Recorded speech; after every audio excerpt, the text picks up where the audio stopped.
लोगों ने गंगा के बारे में पढ़ा कि कैसे नेहरू जी ने अपनी अस्थियों को की एक मुट्ठी गंगा में बहाने के लिए बोला था, और बाकी how he had told in his will and testament कि how to dispose of his ashes. So the remaining part of the chapter we would read right now. I have been attached to the Ganga and Jamuna rivers in Allahabad ever since my childhood. And as I have grown older, this attachment has also grown. तो मैं गंगा और Yamuna river दोनों से ही attached रहा. Why he had been attached to Ganga and Yamuna rivers? Because he had been in Allahabad ever since his childhood, and as he has grown older, the attachment has also grown. I have watched their varying moods as the seasons change. So as the seasons have been changing, जैसे जैसे मौसम बदलते हैं, तो the moods of Ganga also change. We have also seen whenever we go to Kanpur from Ganga Pool, we have seen sometimes it's very narrow, sometimes it's risen too high, बहुत ऊपर तक आ जाती है, पुल के almost पास तक आ जाए, इतना ज़्यादा उसमें बहाव आ जाता है. And have often thought of the history and myth and tradition and song and story that have been attached to them through the long ages and become a part of their flowing waters. तो मैं गंगा और यमुना दोनों से ही attach रहा हूँ. तो गंगा और Yamuna at times they have been flowing in too much flow, and sometimes they have been decreased, the water has been decreased. जब गर्मियाँ होती हैं तो पानी बहुत कम हो जाता है, and whenever the monsoon is there, they rise too high that they exceed the safe limits also. The Ganga especially is the river of India, beloved of her people, round which are intertwined her racial memories.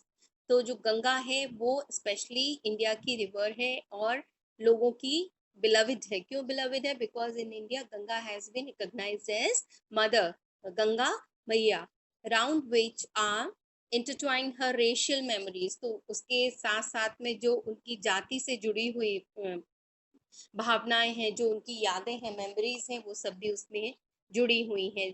Her hopes and fears, उसकी आशाएं, उसकी जो डर हैं, her songs of triumph, her victories and her defeats. तो Ganga has been treated as a human being, not just as a river, and that human being also the person who has been recognized, who has been revered, मतलब जिसकी बहुत इज्जत की जाती है. She has been a symbol of India's age-long culture and civilization, ever changing, ever flowing, and yet ever the same Ganga. तो India की गंगा किस चीज की सिंबल रही है? बच्चों, ये वाला question it comes several time in board exams. What does Ganga symbolize?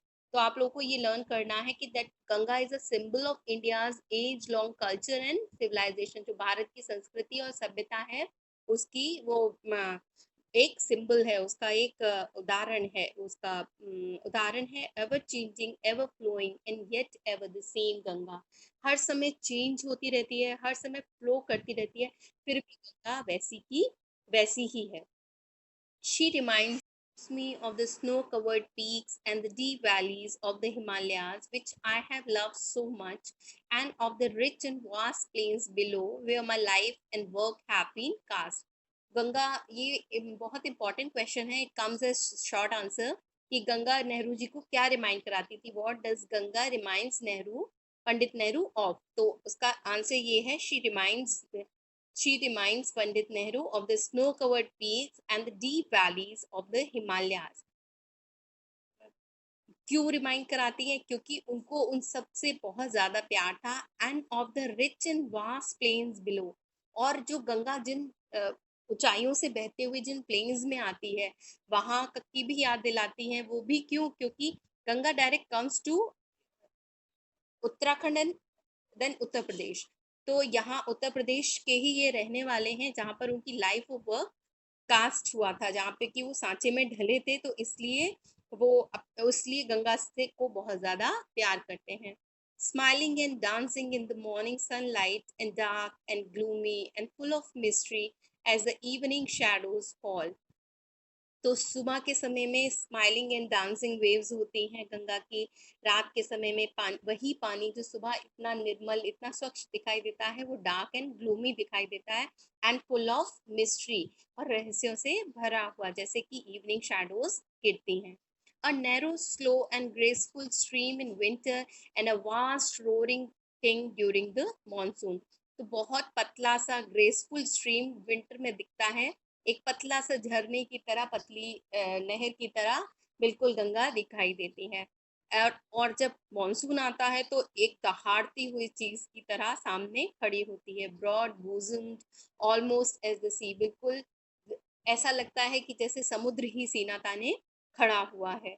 And with something of the sea's power to destroy, तो उसमें उस समय वो डिस्ट्रॉय करने का पावर आ जाता है, जो कि सी के अंदर होता है, किसी भी चीज को बर्बाद कर देने का, डिस्ट्रक्शन कर देने का। The Ganga has been to me a symbol and memory of the past of India. Ganga उनके लिए हमेशा से एक सिंबल रहा है, एक प्रतीक रहा है, किस चीज का, जो हमारे इंडिया का जो रिच एंड वेरिड हेरिटेज है, जो हम लोग अपनी प्लेज में भी सुनते हैं, तो वही रिच एंड वेरिड हेरिटेज का जो सिंबल है वो गंगा भी रही है। And memory of the past of India running into the present and flowing on to the great ocean of the future. So just as the flow of Ganga, as the Ganga moves on, it reminds him as if that past has been running into the present and then on to the great ocean of the future. And though I have discarded much of past tradition and custom and am anxious that India should rid herself of all shackles that bind and constrain her, और मैंने बहुत सारे पुराने customs को, बहुत सारे पुराने बंधनों को, शैकल्स मतलब बंधन, बहुत सारे पुराने बंधन को, जंजीरों को तोड़ दिया है। उन सारे जो चेन्स हैं उन सब से मैं बाहर निकल आया हूँ। किस चेन से? जो रीति रिवाजों की, पुरानी जो रूढ़ियों की चेन है, उससे मैं बाहर निकल आया हूँ। और ये चेन क्या करती थी? It constrains and divide her people. कैसे डिवाइड करती है? जाति में डिवाइड कर देती है, धर्म में डिवाइड कर देती है, and that thing still goes on. But Pandit Nehru is explaining कि उन्होंने अपनी तरफ से उन सब बॉन्डेजेस को तोड़ दिया था and suppress vast numbers of them. Suppression of vast numbers means कि उस समय तक ये जो SC ST एंड OBC के लिए अलग से जो आरक्षण था, ये सब नहीं हुआ करता था। तो ऐसे समय में जो शेड्यूल कास्ट होते थे उनके साथ में बहुत ही बुरा व्यवहार किया जाता था। तो इसलिए उन्होंने कहा कि it suppresses vast numbers of them. तो केवल शेड्यूल कास्ट ही नहीं, उसके अलावा जो गरीब लोग थे उनके साथ भी बहुत बुरा व्यवहार हुआ करता था। And prevent the free development of the body and the spirit. और जब ऐसा होता है तो क्या होता है? हमारे जो माइंड का, हमारे बॉडी का, स्पिरिट का जो फ्री डेवलपमेंट है वो नहीं होता, क्योंकि हम लोग जातिगत भेदभावों में पड़े रहते हैं। So there are differences related to caste, creed, and religion. Though I seek all this, yet I do not wish to cut myself off from the past completely. मैं ये सब देखता हूँ, पर फिर भी मैं ये नहीं चाहता कि मैं अपने आप को पास से पूरी तरह से कट कर लूँ, पूरी तरह से अलग कर लूँ। I am proud of that great inheritance. Inheritance मतलब जो जायदाद मिली है, जो विरासत मिली है, दैट हैज़ बीन हमें एज एन इंडियन, हम लोगों को बहुत रिच इनहेरिटेंस मिला है। बहुत सी चीज़ें हैं जो हम इंडिया में देखते हैं और उस पर प्राउड करते हैं। एंड इज आर्स, वो जो हेरिटेज मिली है वो सब हम लोगों की है। And I am conscious that I too, like all of us, am a link in the unbroken chain which goes back to the dawn of history in the immemorial past of India. तो मुझे लगता है कि बाकी सबकी तरह मैं भी उस अनब्रोकन चेन में एक लिंक हूँ, जो कि इंडिया के इमेमोरियल पास्ट में, जो कि इंडिया के इमेमोरियल पास्ट को हमारे प्रेजेंट से जोड़ती है। That chain I would not break, मैं उस चेन को तोड़ूंगा नहीं। फॉर आई ट्रेजर इट, क्योंकि मैं उसको संजो कर रखना चाहता हूँ, मैं उसको बहुत वैल्यूएबल मानता हूँ। तो I want to keep it as a very valuable thing and treasure and seek inspiration from it. So I want to take inspiration from it. It inspires me and I want to take inspiration from it. And as witness of this desire of mine and as my last homage to India's cultural inheritance. तो ये मेरी तरफ से एक tribute है India को, because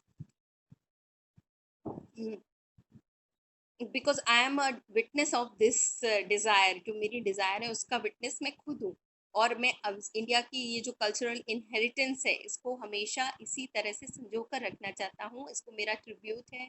I am making this request that a handful of my Ashes to be thrown into the Ganga at Allahabad, to be carried to the great ocean that washes India's shores.